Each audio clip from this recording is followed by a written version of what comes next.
कई बार तो जैसे छोटे बच्चे नहीं होते, डॉक्टर की शक्ल देख के ठीक हो जाते हैं, आपके साथ वैसा हुआ? ऐसा हुआ है, क्या था, मैं ठीक हो चुका हूँ, अच्छा, ऐसा लग रहा है। क्या बात है, इनकी दवाई लेने के बाद आगे सुधार बहुत होगा। क्या बात है जी। तो वैसे प्रॉब्लम क्या है आपको? इसमें हार्ट में प्रॉब्लम है। अभी डॉक्टर ने दिल पे हाथ रख दिया आपके रख दिए एकदम। अब उनके दिल पे हाथ रखना मतलब आप अब फिट हो जाएंगे। फिट हो जाएंगे, लग रहा है। ये पता क्या होता है, ਸਾਈਕੋਲੋਜੀ मैं अपनी थोड़ी जी झाड़ना चाहूंगी क्योंकि मैं पढ़ी है ताज़ी ਕਹਿੰਦੇ ਆ ਕਿ ਤੁਸੀਂ ਇੱਥੇ ਹੁੰਦਾ ਸਭ ਕੁਝ, ਔਰ ਜਦੋਂ ਤੁਹਾਡਾ ਮਾਈਂਡ ਪੋਜ਼ਿਟਿਵਲੀ ਵਰਕ ਕਰਨਾ ਸ਼ੁਰੂ ਕਰ ਦੇਣਾ ਕਿ ਯੈਸ ਆਈ ਕੈਨ ਵਿਨ, ਮੈਂ ਬੀਟ ਕਰ ਸਕਦਾ ਇਸ ਪ੍ਰੋਬਲਮ ਨੂੰ, ਤਾਂ ਤੁਸੀਂ ਆਪਣੇ ਆਪ ਹੋ ਜਾਂਦੇ। ਉਹਦੇ ਵਿੱਚ ਨਾ ਬਹੁਤ ਸਾਰੀਆਂ ਚੀਜ਼ਾਂ ਹੁੰਦੀਆਂ ਕਿ ਕਈ ਡਾਕਟਰ ਤੁਹਾਨੂੰ ਹਵਾ ਬਣਾ ਦਿੰਦੇ ਦਵਾਈ ਨੂੰ, ਬਿਮਾਰੀ ਨੂੰ, ਔਰ ਉਹਨੂੰ ਫਿਰ ਉਹ ਕਹਿ ਦਿੰਦੇ ਇਦਾਂ ਕਰਨਾ ਪੈਣਾ, ਆਹ ਟੈਸਟ ਕਰਾ ਲਓ, ਉਹ ਹੋ ਜਾਣਾ, ਉਹ ਹੋ ਜਾਣਾ। ਬਟ ਜਦੋਂ ਤੁਸੀਂ ਪੋਜ਼ਿਟਿਵ এনवायरमेंट ਦੇ ਵਿੱਚ ਆਉਂਦੇ ਹੋ, ਪੋਜ਼ਿਟਿਵ ਔਰਾ ਦੇ ਵਿੱਚ ਆਉਂਦੇ ਹੋ, ਮਾਈਂਡ ਤੁਹਾਡਾ ਉਸ ਤਰੀਕੇ ਦੇ ਨਾਲ ਵਰਕ ਕਰਨਾ ਸ਼ੁਰੂ ਹੋ ਜਾਂਦਾ ਹੈ, ਤੇ ਫਿਰ ਤੁਸੀਂ ਉਸੇ ਤਰੀਕੇ ਨਾਲ ਰਿਐਕਟ ਕਰਦੇ ਹੋ, ਤੁਹਾਨੂੰ ਫਰਕ ਵੀ ਪੈਂਦਾ। ਔਰ ਉਹਦੀ ਜਿੰਦੀ ਜਾਗ ਦੀ ਮਿਸਾਲ ਸਾਡੇ ਨਾਲ ਹੈ ਜੀ। ਉਮੀਦ ਕਰਦੇ ਹਾਂ ਕਿ ਤੁਹਾਨੂੰ ਦਵਾਈ ਵੀ ਬਹੁਤ ਵਧੀਆ ਤਰੀਕੇ ਨਾਲ ਲੱਗੇ, ਤੁਹਾਨੂੰ ਆਰਾਮ ਵੀ ਆਵੇ। ਅੱਛਾ, ਐਕਚੁਅਲੀ ਮੈਨੂੰ ਸ਼ੂਗਰ ਆ ਗਈ ਸੀਗੀ, ਓਕੇ। ਉਦੋਂ ਮੈਨੂੰ ਮੇਰੇ ਫਰੈਂਡਸ ਨੇ ਕਿਹਾ ਵੀ ਮਤਲਬ ਜਿਵੇਂ ਜਿਹੜੇ ਉਹ ਉਪਾਅ ਦੱਸਦੇ ਨੇ, ਉਹਨਾਂ ਨੇ ਕਲੌਂਜੀ ਮੇਥੀ ਦਾ ਨਾ ਔਰ ਚਨੇ ਵਾਲਾ ਉਪਾਅ ਦੱਸਿਆ ਸੀ। ਮੈਂ ਉਹਨਾਂ ਨੇ 1 ਮਹੀਨਾ ਫੋਲੋ ਕੀਤਾ, ਮੇਰੀ ਨਾਰਮਲ ਆ ਗਈ। ਓਕੇ, ਫਿਰ ਮੈਨੂੰ ਥੋੜਾ ਜਿਹਾ ਵਿਸ਼ਵਾਸ ਹੋਣ ਲੱਗ ਗਿਆ। ਸਾਡੇ ਨਾ ਮਾਨਸਾ, ਮੈਂ ਮਾਨਸਾ ਤੋਂ ਬਿਲੋਂਗ ਕਰਦੀ ਅੱਛਾ ਹਾਂ ਜੀ। ਤੇ ਉੱਥੇ ਨਾ ਚਿਕਨਗੁਨੀਆ ਦੀ ਪ੍ਰੋਬਲਮ ਬਹੁਤ ਫੈਲੀ ਸੀ। ਓਕੇ, ਉਹ ਚਿਕਨਗੁਨੀਆ ਹੁੰਦਾ ਹੱਡੀਆਂ ਦਾ ਬੁਖਾਰ, ਸਾਨੂੰ ਸਮਝ ਪਿੱਛੇ ਜੇ ਕਾਫੀ ਸੀਗਾ ਕਾਫੀ ਸੀ ਨਾ, ਤੇ ਉਹਦੇ ਨਾਲ ਬਸ ਉਹ ਸਾਨੂੰ ਜਦੋਂ ਡਾਕਟਰ ਦੇ ਕਿਸੇ ਕੋਲ ਵੀ ਜਾਂਦੇ ਕਹਿੰਦੇ ਕੋਈ ਇਲਾਜ ਨਹੀਂ, ਸਿਰਫ ਪੇਨ ਕਿਲਰਸ। ਔਰ ਅਸੀਂ 1 ਸਾਲ ਪੂਰਾ ਹਸਬੈਂਡ ਵਾਈਫ ਨੇ ਪੇਨ ਕਿਲਰਸ ਖਾਦੇ, ਮਤਲਬ ਉਹਦੇ ਨਾਲ weight ਮੇਰਾ 10 ਕਿਲੋ ਪੁਟ ਆਨ ਹੋ ਗਿਆ। ਓਕੇ, ਹਾਂਜੀ, ਤੇ ਫਿਰ ਮਤਲਬ ਜੋੜਾਂ ਦਾ ਦਰਦ ਸ਼ੁਰੂ ਹੋ ਗਿਆ ਜਦੋਂ ਪੁਟ ਆਨ ਹੋ ਗਿਆ ਨਾ। ਆਪਾਂ ਇਹ ਕਹਿੰਦੇ ਚਿਕਨਗੁਨੀਆ ਸੀ, ਉਹਦਾ ਇਫੈਕਟ। ਹਾਂ, ਪਰ ਉਹ weight ਵਧਣ ਕਰਕੇ ਤਾਂ ਪੈਰਾਂ ਤੇ ਗੋਡਿਆਂ ਦੇ ਸਭ ਤੇ ਇਫੈਕਟ ਆ ਗਿਆ। 3 ਮਹੀਨੇ ਪਹਿਲਾਂ ਤਾਂ ਜਦੋਂ ਮੈਂ ਸਕੂਲ ਜਾਂਦੀ ਤਾਂ ਮੈਨੂੰ ਰੋਜ਼ MR ਲੈ ਕੇ ਜਾਣਾ ਪੈਂਦਾ, ਮੈਂ ਟੀਚਰ ਹਾਂ। ਓਕੇ, ਹਾਂ, ਤੇ ਮੈਂ 1 ਦਿਨ ਲੈਂਦੀ ਤਾਂ ਮੇਰੇ 2-3 ਦਿਨ ਅੱਛੇ ਨਿਕਲਦੇ, ਫਿਰ ਛੱਡਤੀ ਫਿਰ ਗਏ ਉੱਥੇ। ਹਾਂ, ਨਹੀਂ ਚੌਥੇ ਦਿਨ ਤਾਂ ਮੈਨੂੰ ਫਿਰ ਸਕੂਲ ਨਹੀਂ ਜਾਇਆ, ਛੁੱਟੀ ਲੈਣੀ ਪੈਂਦੀ ਸੀ। ਸਭ ਨੇ ਕਿਹਾ, ਕਹਿੰਦੇ ਮੈਮ ਟਾਈਮ ਲੱਗੂਗਾ ਵੀ, ਪਰ ਮੈਨੂੰ ਲੱਗਦਾ ਵੀ ਅਗਲੀ ਵਾਰ ਤੁਸੀਂ ਵਿਜ਼ਿਟ ਕਰੋਗੇ ਤਾਂ ਤੁਸੀਂ ਕਾਫੀ ਰਿਲੈਕਸ ਹੋਵੋਗੇ। ਮੇਰਾ 2016 ਚ ਆਪਰੇਟ ਹੋਇਆ ਸੀਗਾ, ਲੈਪਰੋਸਕੋਪੀ ਮਾਇਓਮੈਟਰੀ ਹੋਈ ਸੀ। ਉਦੋਂ ਮੈਂ ਤੇਜ਼ਾਬ ਦਾ ਕੈਪਸੂਲ ਲੈਂਦੀ ਸੀ ਡੇਲੀ, ਇਸ ਐਸਿਡ ਦਾ। ਉਹ ਜਿਹੜਾ ਇੱਕ ਰਿਸ਼ਤੇਦਾਰਾਂ ਨੂੰ ਸਾੜ ਪੈਂਦਾ, ਇੱਕ ਸਾਡੇ ਅੰਦਰ ਪੈਂਦਾ। ਇੱਕ ਸਾਡੇ ਅੰਦਰ ਪੈਂਦਾ, ਰਾਈਟ। ਦਵਾਈ ਲੈਣੀ ਹੈ ਮੈਨੂੰ ਮਹੀਨਾ ਹੋ ਗਿਆ, ਮੈਂ ਸਿਰਫ 2 ਦਿੱਤੇ ਕੈਪਸੂਲ। ਓਕੇ, ਉਹਨਾਂ ਨੇ ਇੱਕ ਦਿੱਤੀ ਐਸਿਡ ਦੀ ਸ਼ੀਸ਼ੀ, ਉਹ 3 ਟਾਈਮ ਲੈਣੀ ਹੈ, ਪਰ ਉਸ ਤੋਂ ਬਾਅਦ ਮਤਲਬ ਮੇਰਾ ਐਸਿਡ ਦਾ ਕੈਪਸੂਲ ਬੰਦ ਹੋ ਗਿਆ, ਜੋ ਸਹੀ ਨਹੀਂ ਹੈ।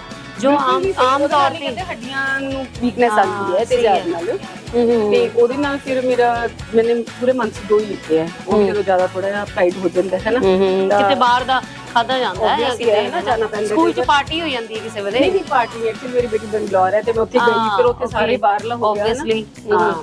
ਬਸ ਉੱਥੇ ਆ ਕੇ ਮੈਨੂੰ ਥੋੜੀ ਥਕਾਵਟ ਜ਼ਿਆਦਾ ਹੋ ਗਈ, ਤੇ ਮੈਨੂੰ ਥੋੜੀ ਜੀ ਹੈਗੀ ਆ ਪ੍ਰੋਬਲਮ ਜੀ। ਮੈਂ ਤਾਂ ਹੀ ਦਵਾਈਆਂ, ਉਹ ਮੇਰਾ ਮਹੀਨਾ ਵੀ ਪੂਰਾ ਹੋ ਗਿਆ ਸੀ, ਮਹੀਨੇ ਬਾਅਦ ਬੁਲਾਇਆ ਸੀ ਡਾਕਟਰ ਸਾਹਿਬ ਨੇ। ਓਕੇ, ਮੇਰੀ ਸੈਕਿੰਡ ਵਿਜ਼ਿਟ, ਇਹ ਸੈਕਿੰਡ ਵਿਜ਼ਿਟ ਹੈ ਤੁਹਾਡੀ। ਬਾਈ ਦ ਵੇ ਕੈਮਰਾ ਔਨ ਸੀ।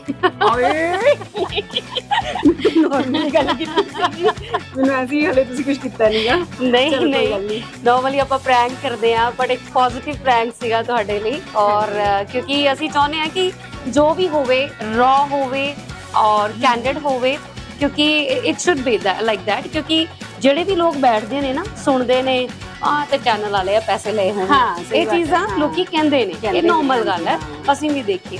ਬਟ ਅਸੀਂ ਤੁਹਾਨੂੰ ਦੱਸ ਦੇਣਾ ਚਾਹੁੰਦੇ ਆ ਕਿ ਇੱਥੇ ਜੋ ਵੀ ਕਿਹਾ ਜਾ ਰਿਹਾ ਦਿਲੋਂ ਆਵਾਜ਼ ਨਿਕਲੀ ਹੈ। ਔਰ ਇੱਕ ਟੀਚਰ ਹੈ ਬਈ, ਟੀਚਰ ਦੀ ਗੱਲ ਨਹੀਂ ਮੰਨੋਗੇ ਫਿਰ ਉਹ ਕਹਿ ਦੇਣਗੇ 100 ਵਾਰੀ ਲਿਖੋ, ਹਨਾ, ਫਿਰ ਚੰਗੇ ਰਹੋਗੇ। ਸੋ ਹਸਬੈਂਡ ਵਾਈਫ ਆਏ ਨੇ, ਮੋਸਟਲੀ ਆਪਾਂ ਲੋਕ ਬਾਹਰ ਘੁੰਮਣ ਜਾਂਦੇ ਆ, ਤੁਸੀਂ ਇੱਥੇ ਆਏ ਹੋ, राइट। और छुट्टियां के दिनों दे विच कहाँ से आप? देहरादून। दोनों देहरादून से आए हैं। इतनी दूर से आप यहाँ आए हैं?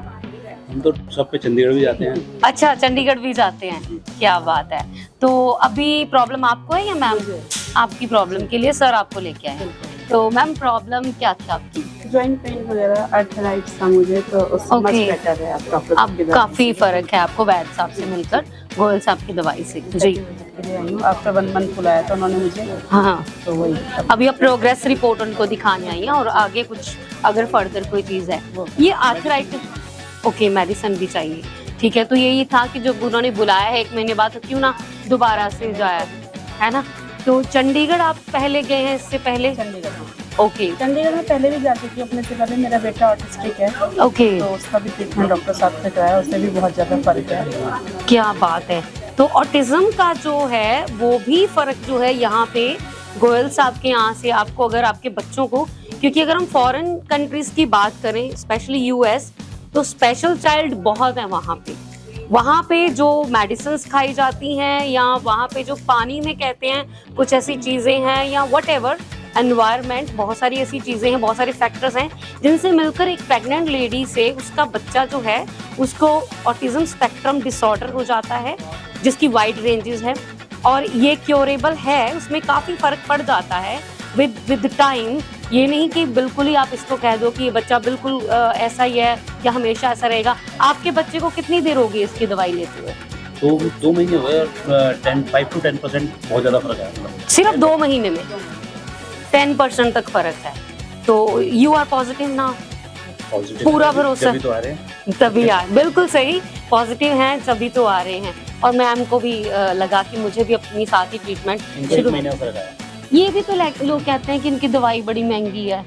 अब महंगी जिनको महंगी लगती है महंगी है, हमें उस महंगी से आराम है, तो हमारे लिए कोई महंगी नहीं है। हाँ, क्योंकि आपका अगर लंबा इलाज चले, रिजल्ट्स मैटर्स, क्योंकि जब आप कहते हो कि लंबे इलाज से बेटर यही है कि आप एटलीस्ट आपको फर्क पड़ रहा है। बेटा भी यही है। जी, बेटे से भी मिलवाते हैं आपको। अच्छा बच्चे, हेलो। ये होता है, ये ऑटिज्म वाले जो बच्चे हैं वो शाय होते हैं, वो they don't speak, they don't make an eye contact, ये चीज़ें होती हैं, तो इसमें कोई बड़ी बात नहीं है। लेकिन सबसे ज़रूरी बात है कि आप अपने बच्चे को एक्सेप्ट कर रहे हैं और उसको पॉजिटिवली उसके साथ डील करें, which is best, and all the best. Thank you so much.